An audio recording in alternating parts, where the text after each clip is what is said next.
Hi friends, good morning. আজ আপনাদের সামনে কথা বলবো হেলদি ফ্যাট নিয়ে। অনেকের মধ্যে প্রশ্ন থাকে যে ফ্যাট আমাদের শরীরের জন্য খুব খারাপ। সত্যি তাই কি ফ্যাট আমাদের শরীরের জন্য খারাপ? ফ্যাট খেলে কোন ধরনের ফ্যাট খাওয়া উচিত? আসুন আজ জেনে নেওয়া যাক কি করে কোন কোন ফ্যাট খেলে আমাদের শরীরের জন্য ভালো এবং কোন ফ্যাট আমাদের শরীরের জন্য খারাপ।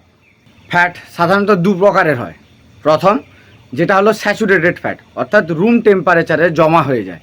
যেমন মনে করুন ডালনা ঘি, নারকেল তেল বা আপনার চর্বি জাতীয় জিনিস। এই সমস্ত জিনিসগুলো আমাদের শরীরের জন্য খুব খারাপ, আর যদি এটা ব্যবহার করেন খুব অল্প পরিমাণ নেওয়া উচিত। এছাড়া রয়েছে আনস্যাচুরেটেড ফ্যাট, যেগুলো রুম টেম্পারেচারে জমা হয় না। তার মধ্যে রয়েছে সরষের তেল, refine waiter, rice bran oil, এই সমস্ত অয়েল। বাট তাদের মধ্যেও পার্ট ওয়াইজ যদি বলি, ওমেগা 3, ওমেগা 6 প্রধান দু প্রকারের রয়েছে। ওমেগা 3 আমাদের হেলথের জন্য খুব ভালো, আর ওমেগা 6 তাও ভালো, বাট তার ওমেগা 3 এবং ওমেগা 6-এর একটা ব্যালেন্স থাকা উচিত। WHO-র মতে আমাদের শরীরে ওমেগা 3 এবং ওমেগা 6-এর ব্যালেন্স হওয়া উচিত 1:5 to 10। কিন্তু আমাদের ইন্ডিয়ান ডায়েট চার্ট অনুযায়ী ওমেগা 3 এবং ওমেগা 6-এর অনুপাত 1:30 to 70। সো বুঝতে পারছেন ওমেগা 3-এর ডেফিসিট কতটা। তো সে জায়গায় ওমেগা 3 সমৃদ্ধ ফুড যদি আমরা বেশি করে খাই, তাহলে কিন্তু আমাদের হেলথ ভালো থাকবে। ওমেগা 3 একটা গুরুত্বপূর্ণ ফ্যাট, যা আমাদের স্বাস্থ্যের জন্য খুব ভালো, আর এটা আমাদের শরীরে উৎপন্ন হয় না, নিতে হয় খাওয়ার থেকে। এর যদি বলি বেস্ট সোর্স বা উৎস, তাহলে কিন্তু দেখা যায় সামুদ্রিক মাছের তেল থেকে পাওয়া যায়। যেমন মনে করুন কড, টুনা, হাঙ্গার, salmon best source of omega 3। এছাড়া আমাদের উদ্ভিজ্জ সোর্স থেকেও তা কিন্তু পাওয়া যায়। তা যদি বলি নাটস জাতীয়, যেমন মনে করুন আখরোট, আলমন্ড, চীনাবাদাম, এই সমস্ত জায়গা থেকেও ওমেগা 3 পাওয়া যায়। বর্তমান দিনে ব্যাড লাইফস্টাইল এবং ব্যাড ফুড হ্যাবিটের কারণে আজ কিন্তু ওমেগা 3 খাওয়ার পরিমাণ বাড়াতে হবে।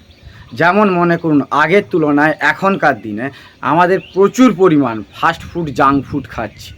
তো সে জায়গায় সেখানে যাচ্ছে ওমেগা 6 অ্যান্ড স্যাচুরেটেড ফ্যাট বা ট্রান্স ফ্যাট। এই ট্রান্স ফ্যাট কথার অর্থ তেলকে বারবার রিহিট করলে, যেটা আমাদের স্বাস্থ্যের জন্য খুব খারাপ। তো যার কারণে আমাদের কোলেস্ট্রল লেভেল বাড়ছে, ট্রাইগ্লিসাইড লেভেল বাড়া। এই সমস্ত ক্ষেত্রে আপনি কিন্তু একটাই রাস্তা আপনি ঠিক করতে পারেন, তাহলে ওমেগা 3 পরিমাণ বাড়িয়ে তার ব্যালেন্সটাকে ঠিক করে। এই ওমেগা 3-র মধ্যে থাকে ইপিএ, ডিএইচএ এবং এএলএ, যা আমাদের ব্রেন ডেভেলপমেন্টের জন্য খুব ভালো। এছাড়া ওমেগা 3 হার্টের জন্য খুব ভালো, কারণ এর মধ্যে থাকা ইপিএ, ডিএইচএ এবং এএলএ আমাদের মানে খারাপ কোলেস্ট্রল এবং এলডিএলকে কমায় এবং ট্রাইগ্লিসাইড মাত্রাকে কমিয়ে দিয়ে এইচডিএল অর্থাৎ ভালো কোলেস্ট্রলের মাত্রাকে বাড়ায়, যার ফলে হার্ট অ্যাটাক এবং স্ট্রোকের ঝুঁকি অনেক কমে যায়।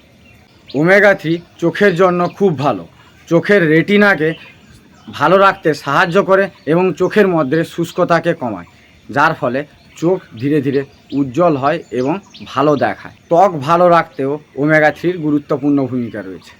ত্বকের স্কিনের উজ্জ্বলতা বাড়াতে ওমেগা 3 খুব দারুণ কাজ করে। এছাড়া মন স্মৃতিশক্তি বাড়াতেও একটা খুব গুরুত্বপূর্ণ উপাদান হলো গুড ফ্যাট অর্থাৎ ওমেগা 3। তো বুঝতে পারলেন ওমেগা 3-র গুরুত্ব। আসুন আমরা আমাদের ডায়েটে প্রতিদিন ওমেগা 3-কে সঙ্গী করি এবং হেলথকে ভালো রাখি। তো থ্যাংক ইউ, দেখা হচ্ছে পরের ভিডিওতে। Bye bye.